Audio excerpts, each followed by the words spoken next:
Well, the fairy tale script said this would be Ferrari's weekend. The Tifosi demanded so. But while the battle is far from over, it is 1-0 to Max Verstappen and Red Bull. They win the sprint race and remain on pole for tomorrow's Grand Prix. What a race we have just seen here in Imola.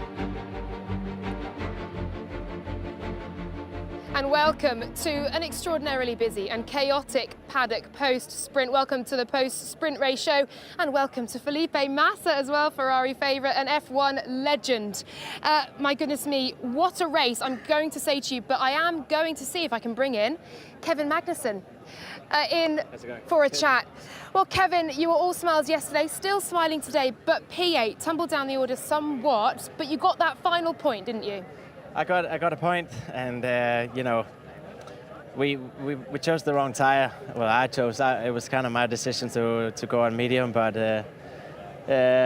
in practice I did around 13 laps on the soft tire, and after 11 laps it took a step, and I thought that step would just continue if you do more, but it didn't. So the soft runners were quick and overtook me at the beginning of the first part of the race, and then didn't degrade. So anyway, we got a point and P8 for tomorrow. That was the gamble, wasn't it? The gamble on mediums, but I suppose the safety car coming in and allowing everyone just to back off that soft tyre did you a little bit too.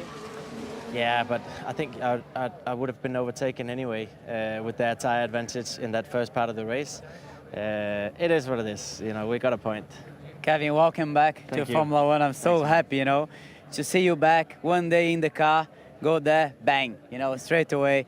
This is really good for the sport. You are the surprise of Formula One, so it's good to hear that, as you said, I mean, it was just related to the tires, so you 100% motivated for tomorrow to do a good race. I think, you know, we couldn't be P4 in the dry like we were in the rain yesterday, but the car is good, and I think we are in that mix from like P6 down to P7 or something like that. So tomorrow when we're on the right tire, hopefully we can keep people behind at least and score some more points. P8 for you, P10 for your teammate Mick Schumacher. What will Haas do tomorrow? What can you do from P8 to try and get in the mix and get double points for Haas? Can we even imagine? Yeah, that would be amazing, and I think it's possible. As I said, the car has pace, so if we can just get around the first lap, you know, and be on a decent strategy, then we should be up for points. But let's see. There's whispers of rain tomorrow once again. We saw how good you were in the wet yesterday. Yeah, I wouldn't mind if it rained, you know, but we'll see. And can you take the positives from yesterday into tomorrow? I know today wasn't quite the race you wanted, and indeed in drier, more ideal conditions, perhaps the pace isn't just there for that kind of top 5, top 6, but you're still riding that wave, aren't you? Yeah, it was a fun day yesterday, you know, getting P4 in a qualifying session and getting the best qualifying result for Haas ever. It's a good day, you know. We enjoyed that a lot, and we didn't really get the most out of it today, but you know, still a good weekend so far, and there's more to come tomorrow, hopefully. So much more to come, and Mick up there in the top 10 as well. Great to see. Thank you very much, Kevin. I will let you go. Cheers. Well, Felipe, before we were welcomely interrupted by Kevin Magnussen, I was asking you what you thought of that race. A win for Max Verstappen with a perfectly timed move on Charles Leclerc. It's all to play for tomorrow. I think it was an amazing race. This is what we want to see, you know, fight until the end. 21 laps, 2 laps to go. Kevin, even he was trying to catch, he got a few laps of the DRS, and he had the chance, he had the opportunity. He had amazing braking on the outside on Charles. And this is the Formula One, it's especially, I mean, a short but a nice race to watch, especially for this fight, you know, for the first and second, for the leading, you know, of 8 points, which you know how important it can be at the end of the championship. So it was a nice overtaking from Max, and but also a nice race, you know, behind. So I think it was I was really happy, you know, and the time was passing much quicker than what I thought, because there's a lot of fights from the beginning to the end. Carlos Sainz as well. Yeah. That was some charge, wasn't it? From P10 and the woes of yesterday and the bad luck in Australia as well to the race here. It was sort of redemption, wasn't it, in front of the Tifosi? Yeah, for what's happened yesterday. So he got, you know, the feet on the ground. I need to do a good job. I need to gain position, but not risking so much. He had some nice overtaking, good pace. So, and I'm sure now he's in the good position for tomorrow to fight, you know, with the both Red Bulls and also with Charles. But I also spoke to him. He was so sad for what's happened tomorrow, also in the last race. But I mean, this is how you show, you know, doing a good race, getting position, and being back on the, you know, good position to start tomorrow. I think that was really good, and he did a good race. Him also Perez. Perez was really strong from the beginning, overtaking cars to the end as well. Yeah, we will talk about Perez then, just as you mentioned him there, because that was another driver who really capitalised and charged right up the field, didn't he? P3 for Checo Perez from P7, and some terrific overtakes too. And also doing quick laps. Maybe he had the quickest lap, if I'm not wrong. He fastest lap, certainly, yep. So it shows that, I mean, the car is there, the pace is good. He lost a little bit of time overtaking cars, but he did a good maneuvers, good overtakings as well. But also, at the end, I'm sure we're going to have a nice race to watch tomorrow, because, I mean, we have drivers that is able to fight tomorrow, you know. So especially these 2 Ferraris and 2 Red Bulls stop in the top 4. We just saw Pierre Gasly coming through the back of our shot there. It was not the day for AlphaTauri, was it? Not the day for Pierre Gasly. A P17, I think it was Latifi on the line as well at the start, saying those AlphaTauri brakes are smoking, they are going to catch fire. Something's not quite clicking for the team, especially here on home soil.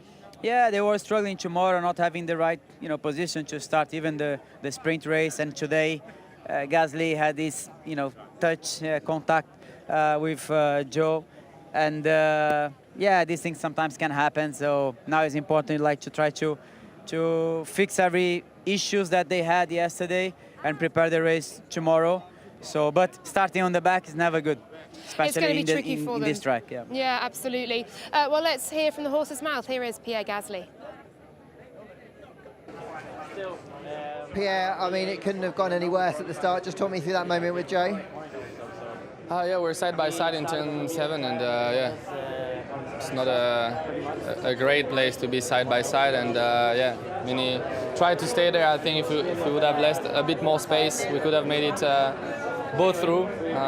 Unfortunately, it didn't happen, and we collided, and yeah, it both ruined our race. So not ideal, but yeah, that's racing. How did the car feel after that, and how are you feeling about tomorrow? Well, we had a bit of damage from the impact, so it wasn't great. But you know, it's mainly extremely difficult to overtake once you get stuck in a DRS train. So I managed to pass the Alex and Latifi, but after that, difficult behind Esteban. So now for tomorrow, yeah, we need to find a way to recover with a strategy, or yeah, different rear wing. I don't know. We'll see all the options and try what's best. Well, there we are. A very disappointed Pierre Gasly. It's a difficult weekend for him, and of course that contact with Peugeot as well, who was out first lap. A bit of a headache for Alfa Romeo too this weekend. Yes and no, because, I mean, for sure they had this problem with one car, you know, crashing. But also, I think Valtteri did a good job. I mean, he was P8, if I'm not wrong. Yeah, P7. P7, even yeah, he did a good race, consistent, overtaking cars. He had also a nice fight with Alonso. So, yeah, for sure one car had a crash in the back. The other one is there scoring points, but also having a good position for the race tomorrow. So, yes and no. You've got to question exactly what might have happened if Bottas' run of luck had gone a bit better this weekend. Let's hear from him now. Hey, Valtteri, so it looked like a difficult start, and then you made some progress all the way through the field. Yes, difficult start this time was some wheel spin, so need to take the learnings for tomorrow's start. But afterwards, yeah, really pleased with the sprint race, and I think main thing the team did great job with the chassis change, and it was huge job for the guys, and yeah, everything worked perfectly, so that was good. And it was nice to feel that we have a strong pace. You know, I could really do some overtakes, and I was catching McLarens towards the end, so tomorrow should be fun. What do you think is possible tomorrow, and how much do you think it hurt missing all that run in FP2? Top 5 tomorrow. I think that needs to be the target for us. So yeah, we do have the pace for it if we get everything right. And also, yeah, luckily the tires, they lasted nicely today in our car, so gives me hope for tomorrow. But yeah, first of all, need to take the learnings today and then move on. Good luck tomorrow. Thank you. Well, there is Bottas, and I have to say he's probably quite pleased he's no longer with his former team, who are struggling somewhat this season. I'm going to put it out there that in that race today, they were pretty much invisible. I don't think I saw a car once, maybe once or twice, but they just weren't in the mix at all, were they? It's extraordinary to see when you look back to last year. Yeah, unfortunately, yes. It's not nice to see how much they are struggling. They don't have the pace, and I think that's clear. So they maybe where they start, they finish more or less on that position. So actually, I saw that maybe once during the race. This is an issue they need to fix, especially related to the pace of the car, you know. So when you have a big change on the rules, sometimes you go to the right side, sometimes you go to the wrong side, and nobody expected to see Mercedes struggling with the pace like they are. They have certainly been capitalising in races so far, but a P11 and a P14 coming into the race tomorrow, I mean, what on earth can they do from that position? Well, I think not much, because they know the car is not competitive enough. They know they are struggling, you know, to overtaking cars or to have the pace, and this is what, like, it just put you in the position, in the side that, I mean, or we improve the car, or it's not much we can do, even if you have Lewis Hamilton, you know, driving the car, and George Russell, which is, in my view, he's doing a fantastic job, consistent, quick, but unfortunately the car is not quick enough. Mercedes struggling. McLaren, however, are certainly not. That was much, much better from them, wasn't it? Yeah, this shows when you start the season in the wrong side, like McLaren did. They were second last in the first race, qualifying third here for the race today, getting, you know, and learning the car, getting the pace back, and it shows that you know, sometimes you understand and you just get back to the fight, which is Mercedes taking a little bit more time to show exactly what McLaren is showing. P5 and a P6 for McLaren so far. I believe we will be talking to Lando Norris very soon as well. But it's good to see Daniel Ricciardo back up there as well, isn't it? Especially after the difficult start to the season he had with COVID, and then coming in sort of super late to the car, missing testing in Bahrain. And also today they didn't run. I mean, they lost FP2, both cars actually, with the technical problems in the car. So, you know, it shows that the championship didn't start in the way they wanted. But good drivers, you know, always pace, and the team is working, you know, to find the problems. And today I think they show that they can be stronger, and they can be back on the important points, but maybe even podiums. Absolutely. Well, it's not just us here in the paddock for this post-sprint show. We also have Ariana Bravo roaming about, and she has found Andreas Seidel. Andreas, you ended up managing to get a really good result there from both drivers as well. But of course, FP2, there were definitely issues in both sides of the garage. Are you able to tell us any more about the issues that Lando and Daniel had? No, I don't want to go too much into detail, but in the end, it cost us, well, it put us definitely on the back foot for today's sprint race, because we had a lot of unknowns going into the race in terms of tyre choice and tyre management. But the team did a great job. First of all, fixing the issues during the session in the morning or during the break. And I think also the team did a great job now in executing the race together with Lando and Daniel, who did a great job behind the steering wheel. And I'm very happy with scoring the 7 points today. And P5, P6 obviously is great starting positions tomorrow for the race when the big points get distributed. Yeah, a really good result and good motivation for the team as well. But of course, you'd have had more limited running time in the dry because of the lack of running in FP2. How confident are you feeling going into the race tomorrow? The full race duration, of course, the sprint went well for you, but are you sure that you can continue that pace into the race tomorrow? I'm quite confident that we can repeat that pace again. We had a quite competitive pace yesterday also in quali when it was dry. Good pace also now in the dry conditions in the sprint. So there's no reason why we shouldn't be able to show the same performance again tomorrow. It will be an intense battle with Valtteri, who was very strong, Kevin as well. But I guess we will be well prepared, and we'll put up a good fight and a good show, hopefully. Absolutely. Good luck tomorrow. Thank you. Thank you. Thank you very much to Ariana down there somewhere in the McLaren motorhome. And I've got Lando Norris with me at P5. Lando, talk us through your reaction to that one, obviously starting from P3. Yeah, I got mixed, I guess. Like a good result for us as a team. 5th and 6th, some small points, but it's going to matter by the end. And showed some signs of improvement, I guess, compared to last few weekends, which is always a positive thing and good for us to know as a team. But deep inside, you always hope for a little bit more. And when you start P3 in a 20-lap race as well, you think with Carlos starting a bit further down and Sergio as well, like maybe have a chance to beat a couple of them, but no chance. So it's tough because you at least want to have a race against them and be able to maybe battle for a few laps. But they catch me one lap, and the next lap they're 3 seconds down the road. So it's tough. But yeah, we're happy because it's the best we can do. So we have to be satisfied with that. But can you compare this to, for example, Bahrain, where, I mean, your car was nowhere near competitive, and here we are seeing so much development, isn't it?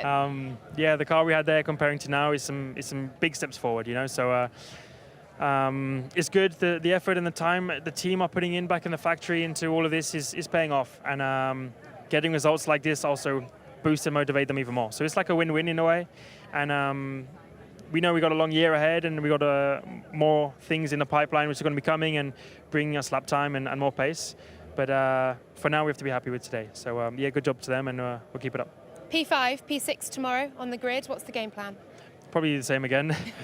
We don't have many chances to beat the guys ahead unless, you know, there's some mishaps and they collide and whatever, which can always happen when they're fighting for a championship. If that happens, then we'll be there to try and capitalize on it. But honestly, on pace for a long way off, and 5th and 6th will be the best we can do. So that's my question was also related to Bahrain. Your first race, you guys second last as a team. Yeah. It shows that, I mean, new rules, everything is new. So now you guys, you know, doing a good job. For sure, doesn't have the same pace as Red Bull and Ferrari, but it's a lot to come. So you think you guys know exactly the right line, you know, to just keep improving what it was actually from Bahrain to this race. Exactly. You know, we've not brought any big things, right? So there's been some small upgrades and small new parts, let's say. It's not necessarily an upgrade. Some small tweaks, and a lot of it has just been we've extracted all the performance out of the car. We've understood it a little bit more, and therefore we're just maximizing the car that we have. So we're doing a good job on that, but further down the line, you know, when hopefully we can take some steps towards the top few teams, and we might have some chances later in the season to race against them. But that's a long way away, and for now we just need to keep up the hard work. We're speaking to you now. Have you spoken to Daniel yet? Is he happy? Same as me, really. Mixed. We're happy with the position because we know it's the best we can achieve, but we always want more. So we shall see if more is to come. Good luck for tomorrow. Cheers. Well done for today. Thank you. Thank you very much indeed. Lando Norris there. We'll talk about... we're in such a busy grid that we almost had a gentleman walk through our shot. There we go. We'll talk about Mick versus Seb, because I thought it was a lovely moment if you're Mick Schumacher, perhaps not if you're Sebastian Vettel, when he actually overtook the driver that he has looked up to for so long, and is seen as sort of a parental figure for him here in this paddock. And actually, Mick snuck into the top 10. No points for him this time, but he's shown that he can be in the top 10.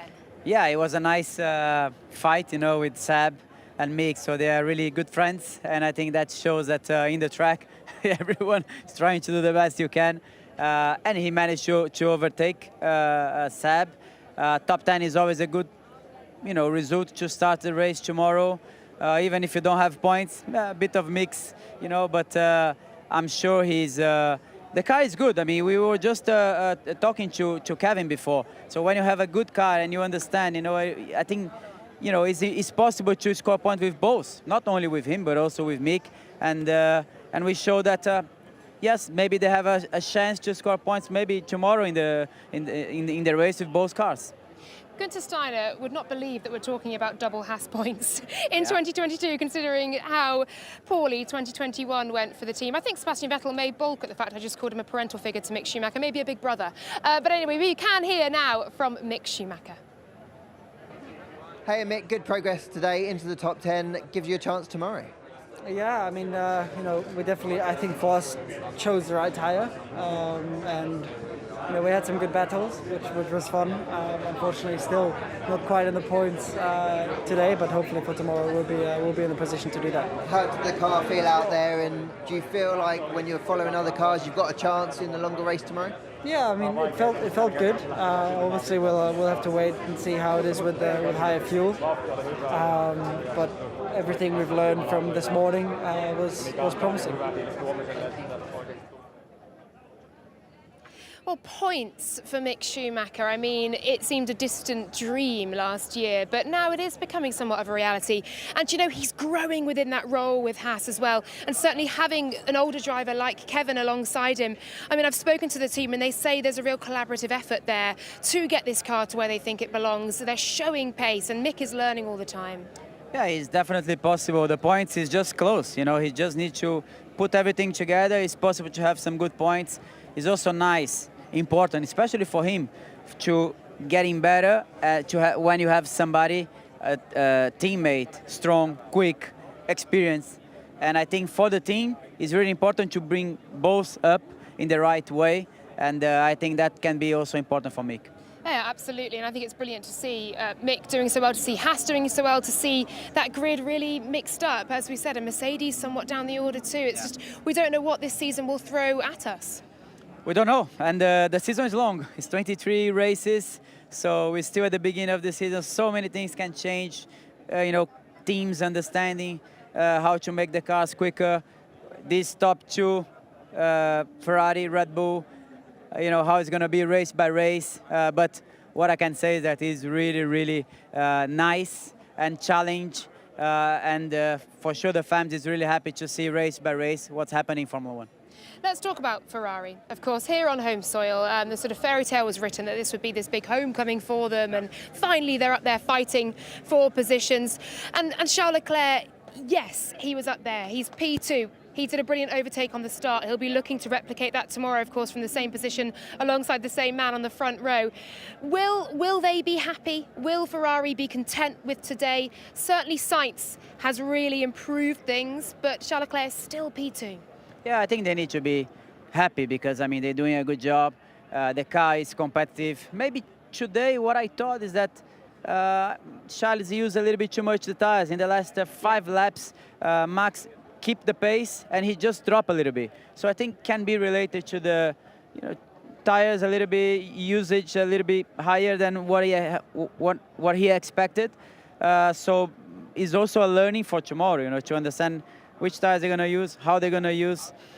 So at the end, because the pace was so similar the whole race until the maybe 5 laps to go. So it shows that they have a good car, competitive, but the team is a lot more relaxed. When you have a competitive car, a good car, I think the way of working is much easier for the whole team, especially for the drivers as well. So, but you know, starting second, the race is tomorrow, and let's see how it's going to be. Yeah, they wouldn't sniff at second, would they? It's not too bad. Right, I believe Sam Collins is somewhere down the paddock. He is speaking to Fred Vasseur. Fred, it's been an interesting and unusual day for your team. I was walking past your garage and Valtteri Bottas's car was in pieces. He's got a new chassis going on. The exhaust was off the other car. And now we come to it and we've seen one of the best drives I've seen for a long time in one of the Sauber Technologies built Alfa Romeos. Yeah, no, for sure was a chaotic weekend so far. That we had the issue yesterday in quali. I think that we had a very strong pace yesterday, but we had the issue with the exhaust and we burned half of the car, that we had to change the chassis over the night when the car was unsealed. And we missed FP2 that I was a bit worried because that we didn't do a long stint on with slicks. And at the end of the day, it went pretty well. That we had no issue with the new car, thanks to the mechanics. They did a great job. And even in terms of performance, I think we went there and was a good one. Let's see tomorrow. I think that in tire management we did pretty well today also, and that for tomorrow it will be okay. Now, what's the extent of the damage to Joe's car? Have you had a chance to look at that? He was hit early in the race and it did look pretty heavy. Yeah, I didn't see the car so far, but on the video it looks more than this, because I think that the casing of the gearbox is damaged, the floor is damaged, and we are running a bit out of parts that we'll have to decide what we have to do. And but it's a shame because that he did well also the weekend, and that if you have a look on Q1 yesterday, that he had a very strong pace. Okay, I think it's a racing incident, and we have to turn the page. Hinwil isn't all that far away. Is it possible for you to get some more parts and bring them to the track? If we had parts, that the parts would be with us. It's not that the parts are at the factories, that we are producing parts like this just to be on time. That we had some update this weekend. We were supposed to have the update in Barcelona, and we pushed everybody at home to get a couple of parts for the weekend, but it was not enough. Well, it's going to be a bit of a tough evening, Fred. And, yeah, but it's much easier to manage the evening when you score points and you have a positive results. And yesterday, the mechanics of the car number 2 had the mechanics of the Valtteri's car, and it will be the opposite tonight. Well, not a lot of sleep for your mechanics, but a lot of hard work, and you've got a smile on your face. Should be a good Grand Prix tomorrow. Thank you very much. Thank you. Well, thanks to Sam Collins and to Fred Vasseur as well. We're going to move on to the top 3 now. We've briefly touched on them throughout. We've touched on Ferrari. Let's talk about Perez once again, because it was a thrilling race from him, a real charge from P7, and of course from the bad luck he had in qualifying with the mistiming of the red flags. I mean, he couldn't show what he was capable of. He did just then, didn't he? Yeah, he did today. Today he was very quick since the beginning to the end, overtaking cars in the easy way. Very good top speed, but also doing the pace he should do. So I think that's the most important thing. Tomorrow, starting 3rd in the grid. So with the pace, understanding what's happened today, understanding with what maybe didn't work tomorrow. So, but yeah, I think it was definitely one of the nicest ones to watch. Doing the sprint race today. Yeah, P3 for Sergio Perez. Let's hear from him now. Pleased? Yeah, I'm pleased with the result and with the pace. It's all we needed from today, really, to minimize the damage from yesterday. So starting P3 for tomorrow's race, I'm looking forward massively. You look very comfortable with the car. The win on the cards tomorrow? That's my target, and I will go for it. I'm certainly a lot closer than I was today. Great stuff, thank you. Yeah, ready? Well, Felipe Massa just saying, oh, he hasn't got ears in, so he didn't hear that interview, but just saying, oh, Perez said he'd go for the win. Yeah, ambitious from Perez. You've just seen, though, Charles Leclerc walk past in a media melee, a media scrum around the man at the moment here. P2, though, tomorrow, but he got the better of Max at the start today. Yeah, he can get even better tomorrow, so you never know. But I think it's very difficult for us to say how is going to be the race tomorrow, who is going to have the best pace. But I'm sure it will be, maybe can be a fight from the beginning to the end, like what we saw today. The race a bit longer tomorrow, we have the pit stop, a bit different strategies than the only, start and finish. But I'm looking forward that the fight can be really, really interesting tomorrow for us, because until 5 laps to go, the pace was very similar. Like Charles doing 1 lap quicker, and then Max just getting back, and then he managed to get the DRS, which makes a big help and a big effect for him to get a chance to overtake. But I think the pace is quite similar, which it will be nice to watch the race tomorrow. Like you said earlier, tyre management perhaps playing its part as well. A race 3 times as long will be fascinating tomorrow, but here is your P2, Charles Leclerc. Yeah, I mean, I did a great start, and then we were in P1, and it was all about trying to get Max away of the DRS, because otherwise I knew I was very vulnerable. So I pushed quite a bit on the tires, and obviously paid the price in the end of the race with the front right graining, which was quite a bit. But it's okay. I mean, the main race is tomorrow, and yeah, there's not much we can change, but the compound and the driving for sure. So I'll work on that and try to optimize that. But it felt like, and it feels like maybe in race pace this weekend they have something more than we do. Yeah, I was going to say Red Bull, they did look quick today in terms of race pace. What do you think is possible tomorrow? If we do everything perfect, I still believe that we can bring the victory home. But yeah, let's say that it's going to be much more difficult than the first 3 races, because they seem very, very strong on high fuel. So yeah, let's see. Great stuff. Good luck tomorrow. Thank you. Thanks. It's not the first time that we've seen Max Verstappen lose pole position, lose the lead off the start, is it? He did it again today. Yes, he got it back with a perfectly timed, patient move, but off the start, Charles Leclerc had the better of him. Yeah, the start is a different thing, so they practice a lot. Every start, the wheel spin, the reaction time, you have so many things together. And for sure, Charles did a much better job today. The car, so you don't know. But definitely they start better. And tomorrow is another day, is another start, so you never know. you see. So but I think after he just concentrate, just keeping the pace, and when he had the chance, he made a very good overtaking, very good maneuver, and no risking. So the only thing which I can say this year is that Max is, I don't know if he's respecting more Charles than Lewis, or maybe he's a little bit more calm, you know, because he's just passing, no risking, not any contact, not any touching wheels. So it's a nice way, you know, to see that they are clean, 100% clean until now, you know, but it's different, no? What do you think? Yes, no, it's clean, it's fair, it's brilliant racing. I wonder if you've just spoken too soon and jinxed all of tomorrow. We'll just see contact between the two, but who knows? But you're right that certainly the racing we've seen so far has been brilliant, but most importantly, fair. And I think that is crucial. Charles did very well as well, as we just let Ferrari back in. Charles did exceptionally well under safety car as well to maintain that lead on the restart.